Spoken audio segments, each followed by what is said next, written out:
Punjabi தாபால menu கார்டில் ஒரு பெரிய லிஸ்ட்டே கொடுத்துருப்பாங்க. ஏன்னா நிறைய வெரைட்டி ஆஃப் சிக்கன் வந்து கொடுத்துருப்பாங்க.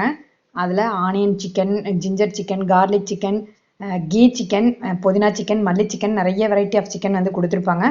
நாங்கள் எப்போ போனாலும் இந்த புதினா சிக்கன் ஆர்டர் பண்ணுவோங்க. இது வந்து ரோட்டி, நான், சப்பாத்தி எல்லாத்துக்குமே ரொம்ப சூப்பராக இருக்கும். மெயினாக தந்தூரி ரொட்டிக்கு ரொம்ப நல்லா இருக்குங்க. பாருங்கள், நான் விட்ட ஆயில் ஃபுல்லாகவே வந்துருச்சு. இதுக்கு வந்து சிக்கன் வந்து ஒரு எலோன் சிக்கனாக எடுத்து போடணும். ரொம்ப முத்தின சிக்கனாக இருந்தால் அந்த கிரேவி அவ்வளோக்கா டேஸ்ட் வராதுங்க. அந்த நம்ம எலோன் சிக்கனை நம்ம கோழி எடுத்து போட்டோம்னா அந்த தாபாவில் கிடைக்கிற மாதிரி அதே ஸ்டைலில் நம்மளுக்கு இந்த புதினா சிக்கன் கிடைக்குங்க. இன்றைக்கி இது என்னுடைய ஸ்டைலில் எப்படி செய்யலாங்கிறத பார்க்கலாங்க. ஒரு சிம்பிளான சிக்கன் கூட சொல்லுவேன். இன்றைக்கி எங்கள் வீட்டு பிரேக்ஃபாஸ்ட்டுக்கு தான் செஞ்சுருந்தேங்க. கண்டிப்பாக இந்த வீடியோவை ஒரு சேவில் போட்டு வச்சு நீங்கள் மறக்காமல் ட்ரை பண்ணி பாருங்கள். ஏன்னா நெக்ஸ்ட் வீக் புரட்டாசி வரப்போகுது. அதுக்கு முன்னாடி சிக்கன் எடுத்திங்கன்னா இந்த புதினா சிக்கனை ட்ரை பண்ணி பாருங்கள். இன்றைக்கி எங்கள் வீட்டு பிரேக்ஃபாஸ்ட்டுக்கு இந்த புதினா சிக்கனும் ஒரு ட்ரை சிக்கனும் தான் பண்ணியிருந்தேன். ரெண்டுமே ரொம்ப சூப்பராக இருக்கும் சப்பாத்திக்கு நம்ம வச்சு சாப்பிட்றதுக்கு. இன்றைக்கி இது ஒரு சில்லி சிக்கன், இது ஒரு டிஃப்ரெண்ட்டாக பண்ணியிருக்கேன். ஆனால் இது வீடியோ எடுக்கலைங்க, புதினா சிக்கன் மட்டும் நான் இன்றைக்கி வீடியோ எடுத்திருக்கேன். வாங்க இப்போ இந்த ரெசிபிக்குள்ளே போயிடலாம். அதுக்கு முன்னாடி எங்கள் பேஜை மறக்காமல் சப்ஸ்கிரைப் பண்ணிவிட்டு இந்த வீடியோக்கு ஒரு லைக் பட்டனையும் தட்டிடுங்க. இதுக்கு வந்து ஒரு சிம்பிளான மசாலா தாங்க. இதுக்காக நான் ஒரு 6 பாதாம் பருப்பு எடுத்திருக்கிறேன். அதுக்கப்புறமா ஒரு துண்டு பட்டை, 2 கிராம்பு எடுத்திருக்கிறேன். மல்லி வந்து 1 டீஸ்பூன் எடுத்திருக்கிறேன். அதுக்கப்புறமா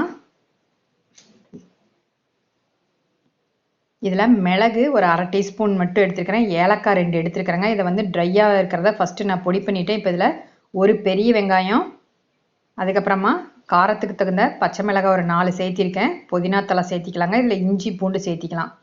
ஏலக்காய் வந்து சேர்த்துறப்ப அந்த புதினாவோட வாசத்தை கொஞ்சம் குறைச்சி கொடுக்கும், டேஸ்ட் ரொம்ப நல்லா இருக்கும். அதுக்காக தான் நான் ரெண்டே ஏலக்காய் சேர்த்திருக்கேன். அதுக்கப்புறம் தாளிப்புக்கும் போடுவேன். இப்போ இஞ்சி பூண்டு சேர்த்துறேங்க. இதை வந்து கொஞ்சம் பேஸ்ட் மாதிரி தண்ணி விட்டு அரைச்சிக்கலாம். இப்போ இந்த அளவுக்கு அரைச்சி எடுத்தாச்சு. பாதாம் பருப்பு பதிலாக நீங்கள் முந்திரி பருப்பு இருந்தால் கூட போட்டுக்கலாம், டேஸ்ட் ரொம்ப நல்லாயிருக்கும். இப்போ கடாயில் ஆயில் விட்டு பட்டை, 1 ஏலக்காய், 1 கிராம்பு, அவ்வளோதாங்க. இதில் கொஞ்சம் சீரகம் போடணும். இப்போ கலருக்காக நான் காஷ்மீரி சில்லி ஆட் பண்ணுறேன். இது நல்லா கலர் கொடுக்கும். ஏன்னா இல்லைன்னா ஒரு க்ரீனிஷாகவே தான் வரும். இதில் அந்த ஃப்ளேவருக்காக புதினா தலையை ஃபஸ்ட்டு எடுத்தோடனே நான் ஆயிலில் போடுறேங்க. இப்போ சீரகம் கொஞ்சம் போட்டுக்கலாம். எந்த ஒரு நார்த் இந்தியன் டிஷ்ஷாக இருந்தாலும் கொஞ்சம் அந்த சீரகம் வந்து சேர்த்துவாங்க, நல்லா டைஜஷனுக்கு வந்து நல்லது. இப்போ இதில் 2 பெரிய வெங்காயம் நீலவாக்கில் கட் பண்ணி போட்டுக்கிறேன். இது கொஞ்சம் அந்த பச்சை வாசனை போகட்டும். அந்த கலர் சேஞ்ச் ஆனதுக்கப்புறமா ஒரே ஒரு தக்காளி மட்டும் நான் கட் பண்ணி வச்சுருக்கேன். அதுக்கப்புறம் புளிப்பில்லாத தயிர் ஒரு பெரிய டேபிள் ஸ்பூன் ஃபுல்லாக எடுத்து வச்சுருக்கிறேங்க.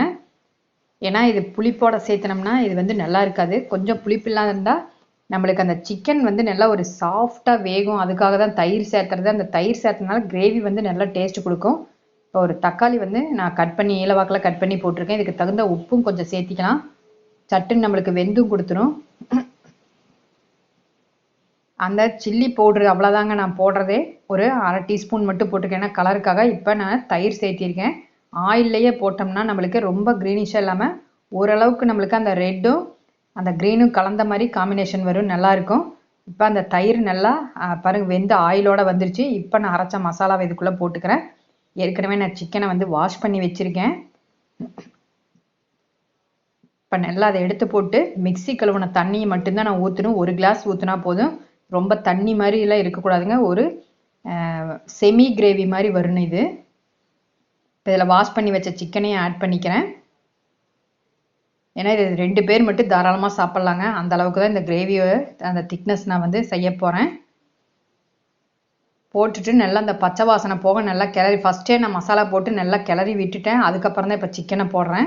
ஏன்னா அந்த புதினா ஃப்ளேவர் வந்து ரொம்ப வந்து ஹையாக நம்மளுக்கு காமிக்கும். அதுக்காக தான் நான் கொஞ்சம் கிளறிட்டு அந்த பச்சை வாசனை போனதுக்கப்புறம் சிக்கனை போட்டு இப்போ உப்பு போட்டிருக்கிறேன். இந்த கிரேவிக்கு தகுந்த உப்பு ஆட் பண்ணியிருக்கிறேன். இதில் தண்ணி மட்டும் 1 கிளாஸ்க்கு மிக்ஸி கழுவுன தண்ணியை விட்டுக்கலாம். அவ்வளோதாங்க. இதை ஒரு தட்டு போட்டு மூடி ஹை ஃப்ளேமில் ஒரு 10 நிமிஷம் வச்சுட்டு 10 நிமிஷத்துக்கு அப்புறம் மூடியை ஓப்பன் பண்ணி பார்க்கலாங்க. அதுக்கப்புறம் சிம்மில் வச்சிடலாம் நம்ம அடுப்பை. நம்மளுக்கு கரெக்டாக அது வெந்திருக்கும். இப்போ தண்ணி கொஞ்சம் நம்மளுக்கு ட்ரை ஆகணும். பாருங்கள், இப்போ 10 நிமிஷம் ஆயிடுச்சு. நம்ம விட்ட ஆயில் கொஞ்சம் கொஞ்சமாக மேலே வருது. இப்போ நான் வந்து அடுப்பை சிம்மில் வச்சுக்கிறேன். இனி வந்து நம்மளுக்கு இதே திக்னஸ் போதும் கிரேவிக்கு. இப்போ அடுப்பை சிம்மில் வச்சு ஒரு 5 நிமிஷம் மட்டும் நம்ம வேக வச்சு இறக்கணும்னா சூப்பரான தாபா ஸ்டைலில் மெனுக்காவில் இருக்கக்கூடிய நம்மளுக்கு புதினா சிக்கன் வந்து ரெடி ஆயிருங்க. என்னுடைய ஸ்டைலில் பாருங்கள், நல்லா அந்த ஆயில் பிரிஞ்சு வந்துருச்சு. அவ்வளோதான். இப்போ அடுப்பை ஆஃப் பண்ணிட்டேன். அந்த சைடு சப்பாத்தி வந்து போட்டுட்ருக்குறேங்க. அருமையான இந்த புதினா சிக்கன் கண்டிப்பாக நீங்கள் ட்ரை பண்ணி பாருங்கள்.